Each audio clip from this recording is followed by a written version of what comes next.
ការអនុវត្តនីតិវិធីនៃច្បាប់សមុទ្រដែលកម្ពុជាចាប់ផ្ដើមដំណើរការនៅក្នុងការតវ៉ារឿងដែនសមុទ្រជាមួយនឹងថៃខាងប្រទេសថៃប្រាប់ថាគេចូលរួមធ្វើការចរចាដែលមានតាមនីតិវិធី compulsory conciliation នៃច្បាប់ UN clause តែថៃប្រកាសគោលជំហរថាមិននិយាយលើការបែងចែកផលប្រយោជន៍សមុទ្រជាមួយកម្ពុជាទេគឺនិយាយតែពីការកំណត់ព្រំដែនអញ្ចឹងចាំមើលថាតើណានៅពេលដែលរាជការកម្ពុជាតែងលាក់បាំងមិនឲ្យប្រជាជនខ្លួនឯងយល់ដឹងពីច្បាប់សមុទ្រណាតើនៅពេលនោះយ៉ាងម៉េចខ្ញុំឃើញខ្មែរទៅបញ្ចេញមតិថាថៃវាចាញ់ចាំមើលតើខ្មែរដែលនិយាយថាខ្មែរឈ្នះនឹងឈ្នះបានអីណាឈ្នះបានអីបើខ្លួនអត់ស្គាល់សមុទ្រខ្លួនឯងឈ្នះបានអីឈ្នះក្នុងសតិអារម្មណ៍ឈ្នះក្នុងចិត្តដោយអារាំងស៊ីវិញនិយាយអីអានឹងយើងចាំមើលតទៅទៀតសួស្ដីណាលោកតាបើសិនថ្ងៃណាមួយវៀតណាមអត់មានបើសិនទេកូនរឿងបើសិនអត់មានទេសួរបញ្ហាចំពោះមុខអត់មានបើសិនទេលោកតាបើខ្ញុំមានអត់មានទេទៅរៀនយកមកសិនអត់មានបើទេតានិយាយនេះគឺចង់បង្ខំឲ្យចៅ getting close to reality គឺតាចង់ឲ្យចៅនឹងយកចិត្តទុកដាក់ការពិតកុំចេះតែប្រើសតិអារម្មណ៍ថាបើសិនឧទាហរណ៍ដូចចៅខាងលើថាថ្ងៃណាមួយវៀតណាមនិងថៃវាយកម្ពុជាវៀតណាមនិងថៃមិនងាយវាយកម្ពុជាទេមិនងាយវាយកម្ពុជាទេណា war of love ថៃនិងវៀតណាមមិនងាយវាយកម្ពុជាគ្រាន់តែរៀបចំផែនការដើម្បីទាញផលពីកម្ពុជាវាមិនងាយវាយទេឃើញទេចៅឯងគិតខ្លីទេចៅឯងគិតខ្លីណាស់គិតថាគេចង់តែវាយចៅឯងគេអត់ចង់វាយទេគេចង់ទាញយកផលពីចៅឯងណា lonely OD បើសិនទៀតណា Bachelor of Science in Business Administration what kind of degree do you think better than master degree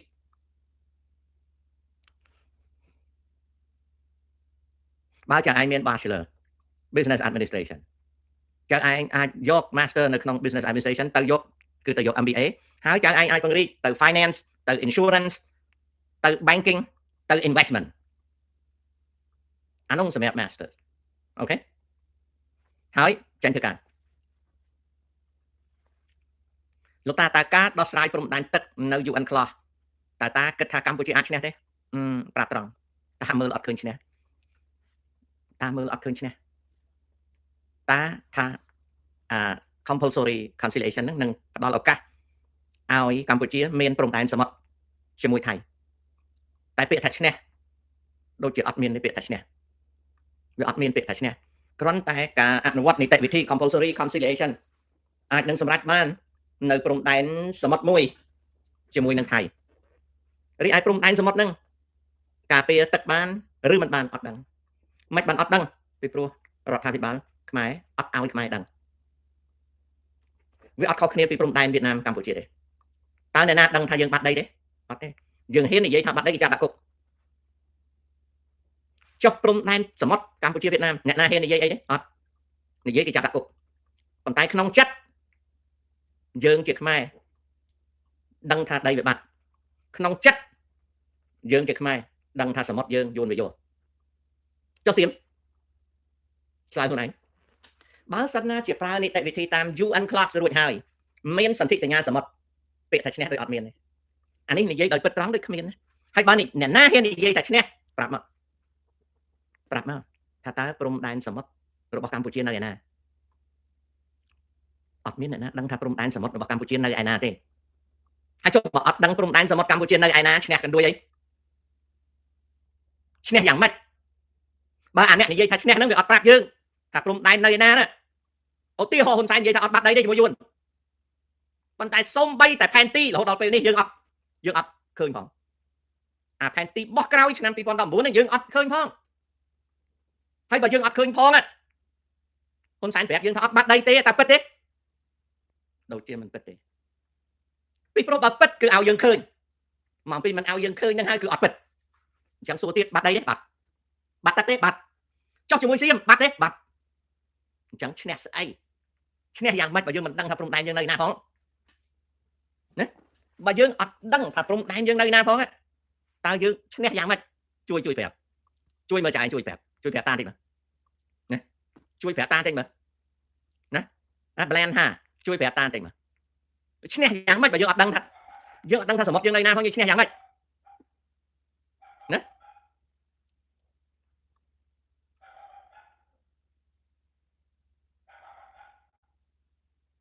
បើសិនណាជាសម្ដេចទាំងពីរចាញ់លុយ330000សម្ដេចទាំងពីររស់ស៊ីស្អីមានលុយ330000អាហ្នឹងកើតឆ្ងល់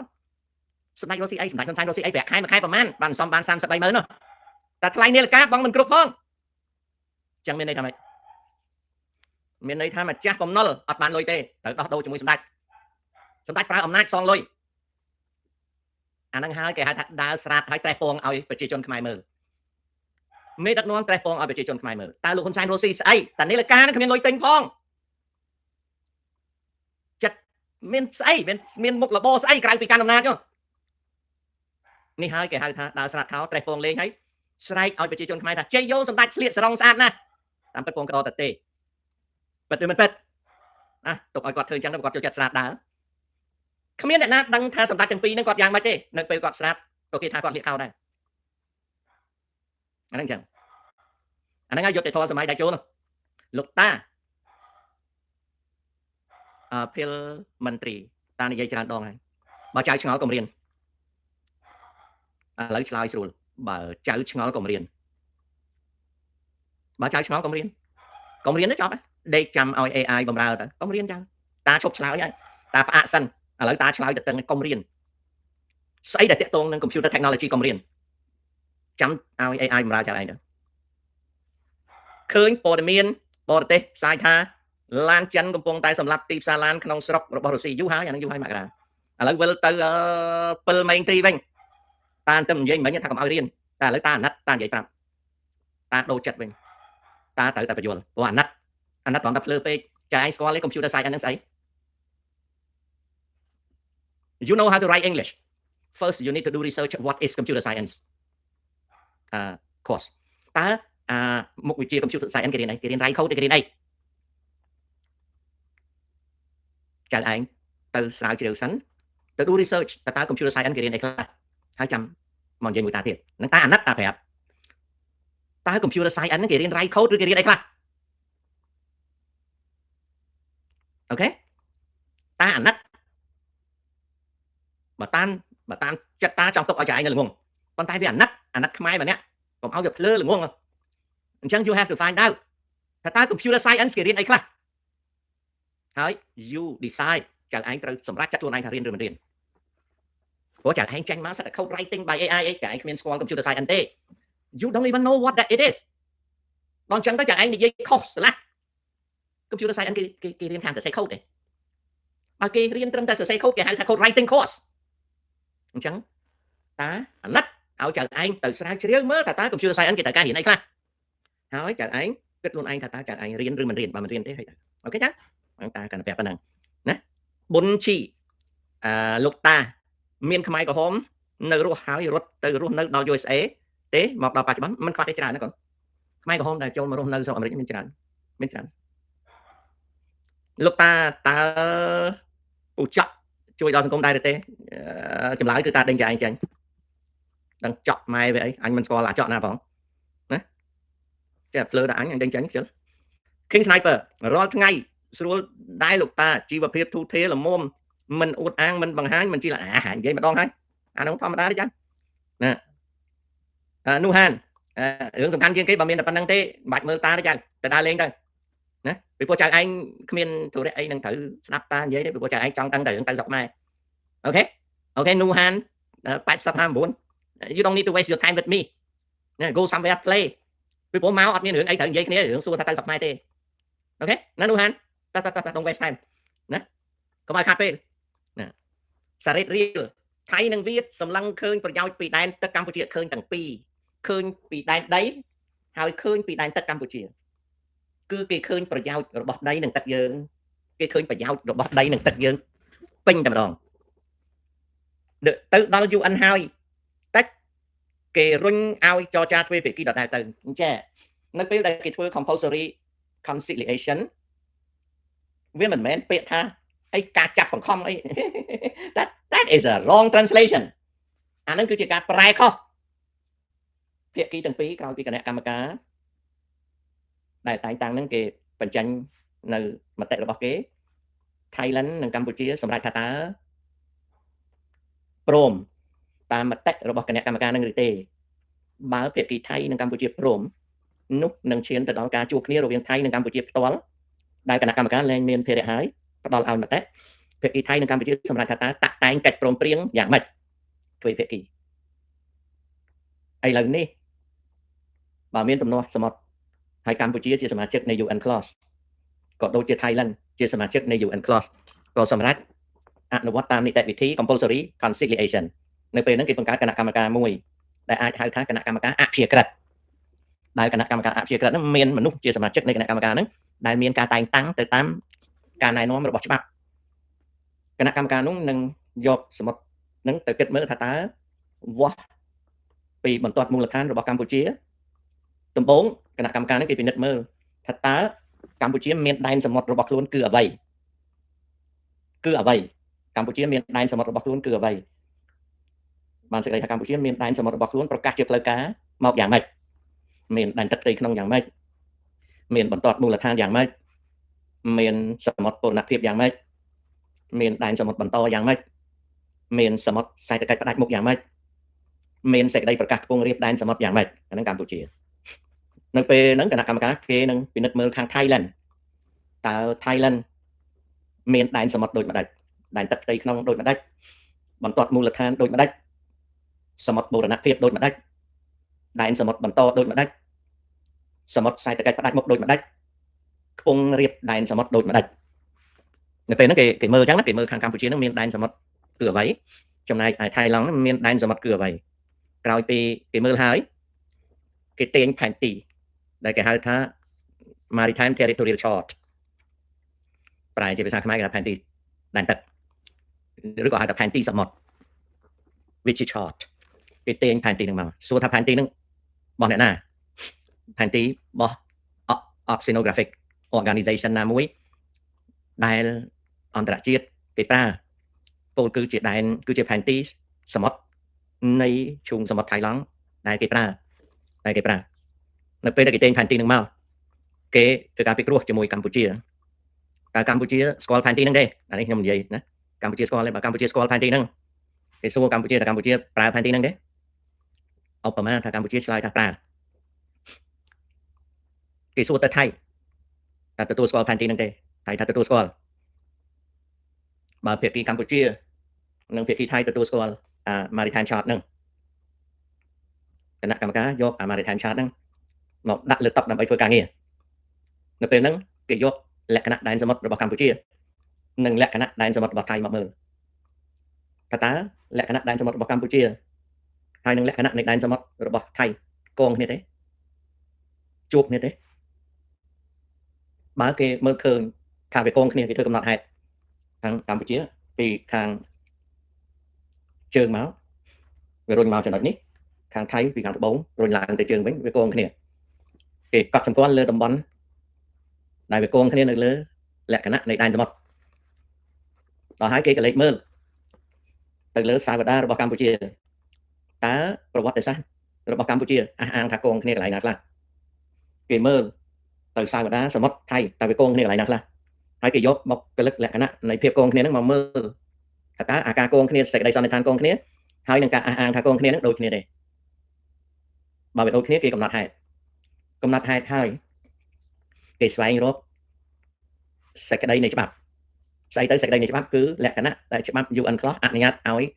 ប្រទេសនីមួយៗប្រកាសដែនសមុទ្រខ្លួនបើគេមើលបុគ្គលិកលក្ខណៈនៃបន្ទាត់មូលដ្ឋានរបស់កម្ពុជាហើយគេមើលបុគ្គលិកលក្ខណៈនៃបន្ទាត់មូលដ្ឋានរបស់ថៃឡង់គេពិនិត្យមើលដែនសមុទ្រដែលថៃប្រកាសហើយនឹងដែនសមុទ្រដែលកម្ពុជាប្រកាសតើអនុលោមតាមច្បាប់ UNCLOS ឬទេបើអនុលោមតាមច្បាប់នៃ UNCLOS គេចាត់ទុកថាស្របច្បាប់ដល់ពេលគេពិនិត្យសពគ្រប់ហើយគេរកឃើញចំណុចចុងក្រោយថាតើកងគ្នាប្រមាណវាត្រូវមានកងគ្នាថៃកងមកលើកម្ពុជាកងទៅលើថៃដល់ហើយគេយកកំណត់ហេតុនៃកងគ្នាហ្នឹងទៅមើលកំណត់ហេតុអះអាងកងគ្នាកំណត់ហេតុដែលថាកងគ្នាហើយនឹងកំណត់ហេតុកងគ្នាជាលើកទី3គេមើលហើយគេនឹងចាប់ផ្ដើមធ្វើអាទិភាពពីតំបន់កងគ្នាតើតំបន់កងគ្នាទី1តំបន់កងគ្នាទី2ហើយនឹងតំបន់កងគ្នាចុងក្រោយតំបន់កងគ្នាណាសុក្រិតជាងប្រភេទច្រើនតំបន់កងគ្នាដែលគេរកចំណុចទី3វាសុក្រិតជាងបើសុក្រិតជាងគេយកកំណត់ហេតុហ្នឹងមកដាក់ហើយគេនឹងបញ្ចេញមតិឲ្យទៅភាគីកម្ពុជាគណៈកម្មការហ្នឹងគេបញ្ចេញមតិឲ្យទៅភាគីកម្ពុជាគេបញ្ចេញមតិឲ្យទៅភាគីថៃគេថាមធ្យោបាយនៃការដោះស្រាយមានដូចតទៅក៏ដោះយ៉ាង ដោះស្រាយដូចម្ដេចខដោះស្រាយដូចម្ដេចកដោះស្រាយដូចម្ដេចខដោះស្រាយមិនចាញ់ត្រូវអភិវឌ្ឍរួមឬទេហើយគេប្រគល់មតិនឹងឲ្យទៅភាគីកម្ពុជានិងភាគីថៃពិចារណាមើលថាតើមតិដែលបានរកឃើញពីគណៈកម្មការ conciliation ហ្នឹងភាគីថៃព្រមទេភាគីកម្ពុជាព្រមទេបើព្រមភាគីទាំងពីរមកជួបគ្នាដើម្បីតាក់តែងកិច្ចព្រមព្រៀងតែឈានឆ្ពោះទៅរកសន្ធិសញ្ញាសមុទ្រសន្ធិសញ្ញាព្រំដែនសមុទ្ររវាងកម្ពុជានិងថៃឡង់ចុះបើភាគីពីរហ្នឹងមានភាគីមួយថាអត់ព្រមគណៈកម្មការហ្នឹងអត់មានអាចបង្ខំអីបានទេអញ្ចឹងហើយអាពាក្យប្រែថាចាក់បង្ខំហ្នឹងដូចអត់ពិតទេ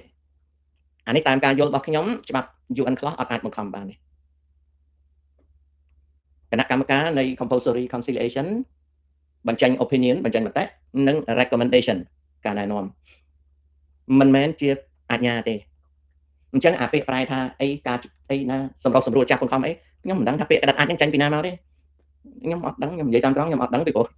តាមរយៈដែលខ្ញុំមើលច្បាប់ UN Clause វាអត់មានច្បាប់ហ្នឹងអត់មានទេគណៈកម្មការហ្នឹងអត់មានអាច force any party to agree ទេគណៈកម្មការ conciliation ហ្នឹងអត់អាច force dispute party ឬ conflicting party ហ្នឹងឲ្យព្រមទេអត់បង្ខំបានទេ it is not a binding អត់ទេវាគ្រាន់តែជា opinion and recommendation ទេគ្រាន់តែជាមតិនិងជាការណែនាំឬការបង្ហាញបើភាគីណាមួយក្នុងចំណោមភាគីទាំងពីរហ្នឹងមិនព្រមអាហ្នឹងត្រូវឡើងទៅ tribunal គណៈកម្មការហ្នឹងអត់មានអាចបង្ខំអីគេបានទេត្រូវឡើងទៅ tribunal ហ្នឹងមាន2បើតាមខ្ញុំដឹងមាន2មួយគេហៅថា tribunal សមុទ្រតែម្ដងអាមួយទៀតគឺឡើងទៅតុលាការយុត្តិធម៌ ICJ នឹងឡើងទៅទៀតឡើងទៅក្តីក្តាមគ្នាទៀតហើយបើទៅtribunal សមុទ្រឬក៏ទៅ tribunal ICJ សមាជិកនៃ tribunal ទាំងពីរហ្នឹងក៏មានច្រកបដិសេធទៅទៀត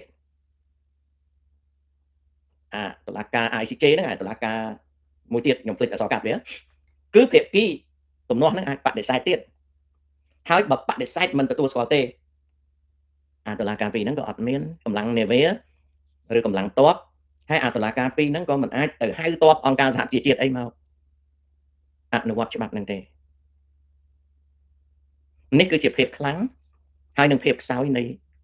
ច្បាប់អន្តរជាតិអាហ្នឹងខ្ញុំឃើញអញ្ចឹងណាខ្ញុំមិនមែនចេះចូលទេណា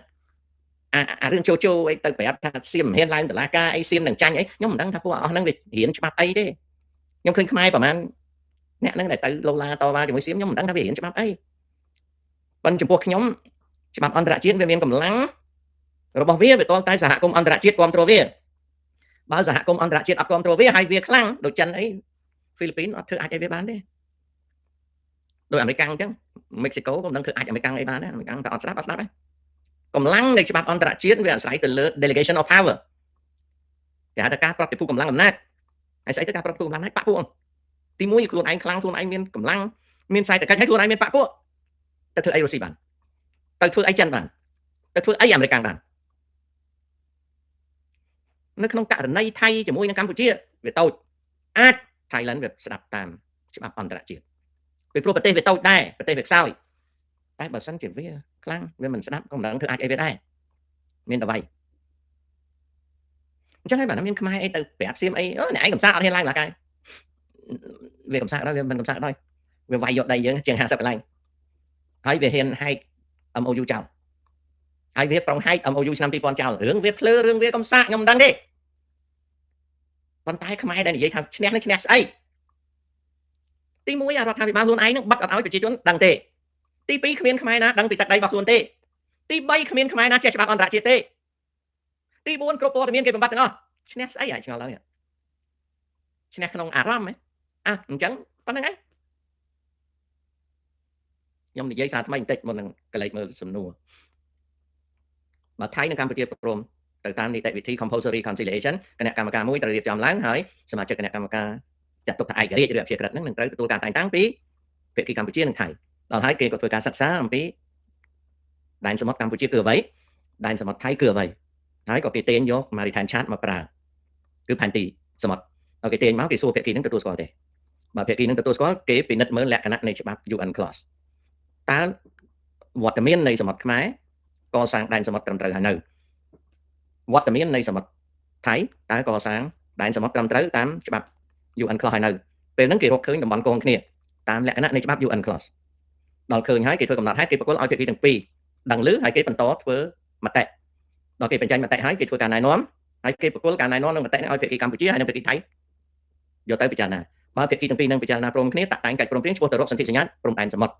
បើមិនព្រមទេឡើង tribunal ឡើងតុលាការអន្តរជាតិតែសេចក្តីសម្រេច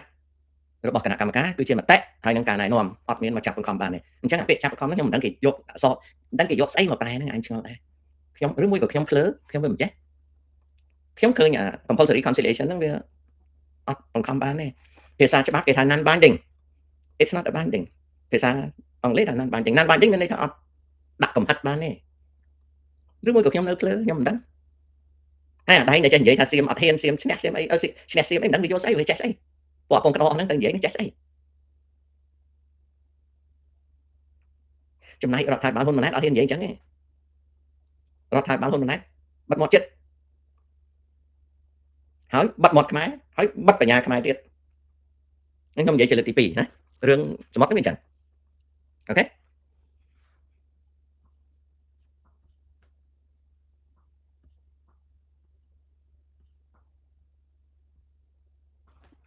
រាល់ថ្ងៃស្រួលដែរអូខេថៃនឹងវាសម្លឹងឃើញប្រយោជន៍ឆ្លើយហើយអូខេលោកតាការរីកចម្រើននៃលុយ digital ដូចជា CBDC បច្ចេកវិទ្យាអាចនឹងធ្វើឲ្យប្រាក់ដុល្លារអាមេរិកបាត់បង់ប្រសិទ្ធភាពក្នុងការប្រើប្រាស់ជាអាវុធដើម្បីដាក់ទណ្ឌកម្មសេដ្ឋកិច្ចទៅលើប្រទេសដទៃទេយូរឡើយមានចលនា2នៅក្នុងโลกនេះចលនាមួយគឺខ្ញុំហៅថាចលនាចៅវាយខ្ញុំហៅថាចលនាចៅវាយមានចលនាមួយទៀតចលនាមិនស្ដាប់ចៅវាយចលនាមិនស្ដាប់ចៅវាយក៏ខំប្រឹងនាំគ្នាធ្វើចំណែកចលនាចៅវាយក៏ខំប្រឹងអនុវត្តសំណួរសួរថាតើកម្លាំងនៃអំណាចដុល្លារគឺជាអំណាចចៅវាយតើអំណាចចៅវាយហើយនឹងអំណាចរើបំរះចាញ់ពីចៅវាយមួយណាអនាគតហ្នឹងខ្ញុំឃើញតែឈ្នះខ្ញុំនិយាយដោយស្មោះត្រង់ចលករទាំងឡាយដែលកិច្ចចាញ់ពីក្រញាំត្រួតត្រារបស់ចៅវាយមិនទាន់មានលទ្ធភាពកិច្ចរួចទេណាយល់ហើយចលករដែលចៅឯងអធិប្បាយនេះគេហៅចលករកិច្ចចាញ់ពីក្រញាំដៃរបស់ចៅវាយបើតាមតាគិតមតិរបស់តាគឺអត់ទាន់កិច្ចរួចពីក្រញាំដៃរបស់ចៅវាយទេពីព្រោះចៅវាយគាត់មិនមែនអង្គុយស្ងៀមទេអ្នកដែលចង់រើបំរះក៏ប្រឹងប្រែងរើបំរះរីឯអ្នកដែល control ត្រួតត្រាក៏ប្រឹងប្រែងត្រួតត្រាណាយល់ហើយចម្លើយប៉ុណ្ណឹងណាបងខ្មែរទូទៅអត់ចេះរឿងព្រំដែនឋានៈដឹកនាំប្រទេសលោកចេះអត់ទេឋានៈដឹកនាំប្រទេសបើអត់លោកអត់ចេះដែរព្រោះតាមស្ដាប់លោកនិយាយលោកអត់ចេះដូចគ្នាលោកហ៊ុនសែនគាត់អត់ចេះរឿងព្រំដែនទេគាត់ព្រមនិយាយត្រង់គឺលោកហ៊ុនសែនគាត់អត់ចេះរឿងព្រំដែនគាត់ចេះរឿងព្រមជាមួយណាព្រមជាមួយចៅវាយគាត់អានអែមហុចអីហ៊ុនសែនព្រមអានអែមឲ្យរៀបដែនសមុទ្រប្រវត្តិសាស្ត្រដែនទឹកវត្តសាស្ត្រហ៊ុនសែនញ៉េអានអែមឲ្យប្រកាសបន្ទាត់មូលដ្ឋានឆ្នាំ82ហើយខ្ញុំរិនញ៉េអានអែមរៀបចំលក្ខន្តិកៈព្រំដែនគោកហ៊ុនសែនញ៉េអានអែមរៀបសន្ធិសញ្ញាព្រំដែនគោក85ហើយខ្ញុំរិនញ៉េអានអែមថាទុកសិនហ៊ុនសែនទុកសិនអានអែមថាលើកយកមកធ្វើការវិញអានអែមថាដូរផែនទីហ៊ុនសែនដូរហើយសពគ្រប់អានអែមថាបោះថ្មីខ្ញុំឃើញហ៊ុនសែនអត់ចេះរឿងព្រំដែនទេចេះព្រមឥឡូវនេះហ៊ុនសែនគាត់អត់ព្រមជាមួយថៃគាត់ព្រមឆ្នាំ2001គាត់ព្រមឆ្នាំ2000ហើយប៉ុន្តែថៃវាចង់ហែកចោលគាត់អត់ព្រមមិនដឹកនាំយើងអត់ចេះរឿងព្រំដែនទេគឺចេះតែខាងព្រមចំណែកលោកហ៊ុនម៉ាណែតតាមស្ដាប់និយាយអត់យល់ទេរឿងព្រំដែននោះអញ្ចឹងប្រជាជនខ្មែរអត់ចេះរឿងព្រំដែនដោយសាររាជការបាត់បង់ហើយអ្នកដែលបាត់បង់នោះក៏អត់ចេះដែរចេះតែត្រឹមព្រមជាមួយនឹងយួនអ្នកវាលោអញ្ចឹងចេះត្រឹមតែព្រមទេប្រៀបបាននឹងស្រីសុផាំងមួយដែលដេកនៅលើគ្រែចាំតែគេមកធ្វើទេបើគេធ្វើស្រាតសពុតធ្វើហើយទៅលាងទឹកឲ្យដេកចាំគេធ្វើទៀតតែប៉ុណ្្នឹងទេហើយបើកូនសុផាំងហ្នឹងមកតវ៉ាដាក់មកញហើយចេះអីអញមេវាចាញ់មកចាញ់អញ្ចឹងពីព្រោះមិនដែលឮសូមេដឹកនាំខ្មែរនិយាយអំពីលក្ខណៈច្បាប់នៃព្រំដែនទេបើសិនជាលោកហ៊ុនសែនពិតជាមានការចេះដឹងក្នុងលក្ខណៈច្បាប់នៃព្រំដែនអត់មានសញ្ញេដែនទឹក 10000 គីឡូហ្នឹងឲ្យទៅយួនទេហើយបើមានលក្ខណៈច្បាប់ព្រំដែនមិនមែនព្រមជាមួយយួនតាំងពី83មកព្រំដែនគោក 83ព្រម85ព្រម1999ព្រម2005ព្រម2019ព្រមរហូតវាមិនបានព្រមវាមិនដែលលឺសូរលោកហ៊ុនសែននិយាយថាគាត់ដឹងរឿងព្រំដែននេះទេអត់លឺសូរអីទាំងអស់គាត់ថាហេតុតែព្រំដែនហ្នឹងអូសបន្លាយយូរឆ្នាំតាំងពី83មកមិនទាន់ចប់ដោយសារកម្ពុជាចរចាតវ៉ាអត់មានទេគ្មានកំណត់ហេតុណាដែលកម្ពុជាតវ៉ាចរចាទេគឺព្រមមកទាំងអស់យួនវានិយាយពាក្យមួយម៉ាត់ហើយស្រេចវាថាអាព្រំដែនដែលវាធ្វើជាមួយកម្ពុជានេះគឺ absolute sovereignty ក្រសួងការបរទេសយួនវានិយាយអញ្ចឹងវាថាជា absolute sovereignty ប្រែថាម៉េចអធិបតេយ្យភាពដាច់ខាតរបស់សាធារណរដ្ឋសង្គមនិយមវៀតណាមមានន័យថាម៉េចមានន័យថាព្រំដែនហ្នឹងគឺអត់មានចរចាបានទេអ្វីដែលវៀតណាមយល់ថាជារបស់វៀតណាមគឺចប់ពេលណាដែលយួននិយាយមានថ្ងៃមួយហ៊ុនសែនទៅស្រុកប្រាំងហ៊ុនសែននិយាយពីដាក់នងដាក់ដាំនេះដល់ហ៊ុនសែននិយាយទៅយួនវាស្ដាប់ទៅវាអត់ពេញចិត្តវាប្រាប់ហ្មងវាថាដាក់នងដាក់ដាំវៀតណាម declare absolute sovereignty ប្រែថាព្រំដែនដាក់នងដាក់ដាំអត់មានតវ៉ាអត់មានចរចាទេគឺជាអធិបតេយ្យដាច់ខាតរបស់វៀតណាមតាំងពីហ្នឹងមកហ៊ុនសែនស្ងាត់ដូចសេះលួចចោលអញ្ចឹងរឿងដែលបិទបាំងរឿងព្រំដែនហ្នឹងគឺរឿងព្រមនឹងគេឥឡូវបងប្អូនឆ្លើយមកខ្ញុំនឹងចេះតែនិយាយមូលប្រកាសយ៉ាងណារឿងដែលបិទបាំងរឿងព្រំដែនហ្នឹងគឺមេដឹកនាំយើងព្រមជាមួយយួន yes or no yes or no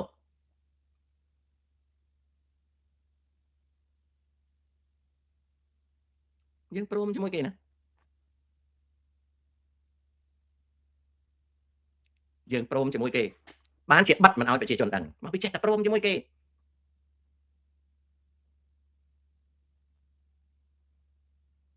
អញ្ចឹងរឿងព្រំដែនហ្នឹងខ្ញុំ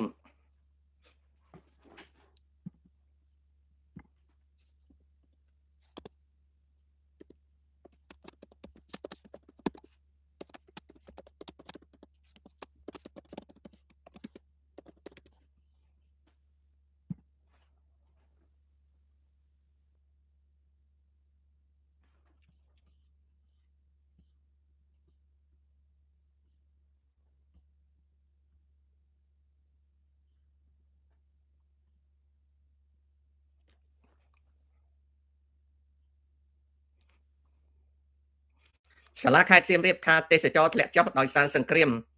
និងរដូវបៃតងនិយាយតាមត្រង់ទេសចរធ្លាក់ចុះមែនធ្លាក់ចុះច្រើនណាការស៊ូយ៉ាតើពូយល់យ៉ាងណាដែរចំពោះការរស់នៅនិងសង្គមនៅក្នុងប្រទេសអាមេរិកការរស់នៅក្នុងស្រុកអាមេរិកជាប្រទេសធំនៅតាមភូមិស្រុកនីមួយមិនដូចគ្នាទេភូមិស្រុកខ្លះវាទៅតាមការចូលចិត្តរបស់ប្រជាជនខ្មែរយើងខ្លះរស់នៅកន្លែងណាក៏ចូលចិត្តកន្លែងហ្នឹងដូចខ្ញុំការរស់នៅក្នុងញូវយ៉កខ្ញុំចេះតែនឹកឃើញថាញូវយ៉កហ្នឹងវាល្អរស់តែដល់ពេលខ្ញុំរើមកនៅរដ្ឋមួយទៀតក៏ឃើញថារដ្ឋមួយទៀតហ្នឹងវាល្អរស់ជាងញូវយ៉កប្រទេសអាមេរិកធំរបៀបរចនាសម្ព័ន្ធភូមិឋានគេខុសៗគ្នាការចូលចិត្តហើយនឹងទម្លាប់របស់មនុស្សខុសៗគ្នាចំពោះខ្ញុំចូលចិត្តណាខ្ញុំចូលចិត្តរស់នៅអាមេរិកនឹងឆ្លើយបានតែប៉ុណ្្នឹងតែបើឲ្យខ្ញុំឆ្លើយជាតំណាងឲ្យមតិមនុស្សនៅក្នុងស្រុកអាមេរិកអត់ទេខ្ញុំអត់ធ្វើបានទេព្រោះអាមេរិកវាធំអូខេ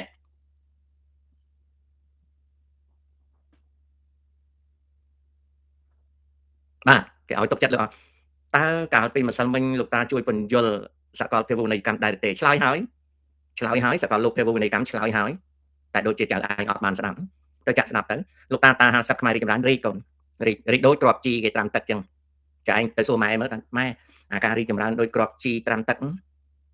មិនដែរម៉ែក៏ប្រាប់ដែរមូរ៉ាផាម្សិលមិញលោកតាថាខំរៀនជួយខ្លួនឯងឲ្យបានសិនចាំជួយជាតិអញ្ចឹងតើបានជាលោកធំមួយចំនួនជិះជាន់អ្នកក្រយកដីធ្លីឯមន្ត្រីពុកអលួយច្បាប់យកលុយធំមិននិយាយឯកជនតើការជួយខ្លួនឯងបែបនេះធ្វើឲ្យជាតិនិងសង្គមរីកចម្រើនដែរទេជាតិសង្គមរីកចម្រើនកូនអរគុណដែលចៅបានសួរលោកហ៊ុនសែនដណ្ដើមអំណាចបានហើយធ្វើឲ្យកូនចៅគាត់មានលុយចាយមិនអស់វាចម្រើនទៅគាត់មន្ត្រីធំដតីទៀតដែលជិះជាន់រះហើយនឹងពុកអលួយគាត់ចម្រើនក្រុមគ្រួសារគាត់សេដ្ឋីដតីដែលកេងប្រវាញ់ក៏ចម្រើនក្រុមគ្រួសារគាត់ចំណែកអ្នកដែលអត់ចម្រើនមកពីអត់ចេះច្បាំងអត់ចេះអត់គិតតែពីទៅវត្តជឿអាឆែបមកក្តិះជឿអីសៃសក់សជឿអីជឿខ្មោចជឿព្រាយជឿអសរិកាយទៅក៏ក្រីក្រលហេមលហាមទៅ បើសិនជាអ្នកក្រីក្រហ្នឹងពិតជាតស៊ូបដូរជីវិតជួយខ្លួនឯងខ្លាចគេឲ្យទៅកាយសម្ផស្សនៅព្រៃសរអាហ្នឹងហើយដែលយើងមិនចេះតែវេទនានោះតាកើតមហារីកណាមហារីកមុខសញ្ញានៃមហារីកស្អីស្លាប់ហើយចុះបើតាសុខភាពល្អជាស្លាប់រួចទេអត់